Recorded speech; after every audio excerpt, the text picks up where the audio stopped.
ಕೆಜಿಎಫ್ನ ಜಿಲ್ಲಾ cyber crime police ಠಾಣೆಯ ಪೊಲೀಸರು ಗಾಂಜಾ ಮಾರಾಟ ಪ್ರಕರಣಕ್ಕೆ ಸಂಬಂಧಿಸಿದಂತೆ ಇಬ್ಬರು ಆರೋಪಿಗಳನ್ನು ಬಂಧಿಸಿ ಅವರಿಂದ 1,75,000 ರೂಪಾಯಿ ಮೌಲ್ಯದ 2 ಕೆಜಿ 150 ಗ್ರಾಂ ಗಾಂಜಾವನ್ನು ವಶಪಡಿಸಿಕೊಳ್ಳುವಲ್ಲಿ ಯಶಸ್ವಿಯಾಗಿದ್ದಾರೆ.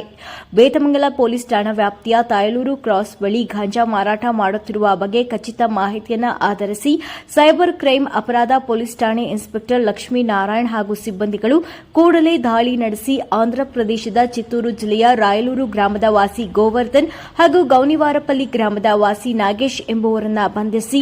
ಅವರಿಂದ 1,75,000 ಮೌಲ್ಯದ 2 ಕೆಜಿ 150 ಗ್ರಾಂ ಗಾಂಜಾ ಹಾಗೂ ಕೃತ್ಯಕ್ಕೆ ಬಳಸಿದ 40,000 ರೂಪಾಯಿ ಮೌಲ್ಯದ ಹೀರೋ ಸ್ಪ್ಲೆಂಡರ್ ಪ್ರೋ ದ್ವಿಚಕ್ರ ವಾಹನ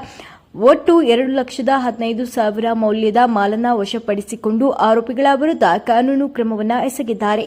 ಆರೋಪಿಗಳನ್ನು ಬಂಧಿಸಿ ಗಾಂಜಾ ಮಾಲನ್ನು ವಶಪಡಿಸಿಕೊಳ್ಳುವಲ್ಲಿ ಪೊಲೀಸ್ ಇನ್ಸ್ಪೆಕ್ಟರ್ ಲಕ್ಷ್ಮೀನಾರಾಯಣ್, ಸಿಬ್ಬಂದಿಗಳಾದ ಗಜೇಂದ್ರ, ಚೇತನ್ ಕುಮಾರ್, ವಿ ಮಣಿಕಂಠ, ಚೇತನ್ ಯಾದವ್, ವಿ ರಘುನಾಥ್, ಮಂಜುಳಾ ಹಾಗೂ ಜೀಪ್ ಚಾಲಕ ಮೋಹನ್ ಕುಮಾರ್ ಅವರನ್ನು ಒಳಗೊಂಡ ತಂಡವು ಯಶಸ್ವಿಯಾಗಿದ್ದು ತಂಡವನ್ನು ಜಿಲ್ಲಾ ಪೊಲೀಸ್ ವರಿಷ್ಠಾಧಿಕಾರಿ ಕೆಎಂ ಶಾಂತರಾಜು ಶ್ಲಾಘಿಸಿದ್ದಾರೆ.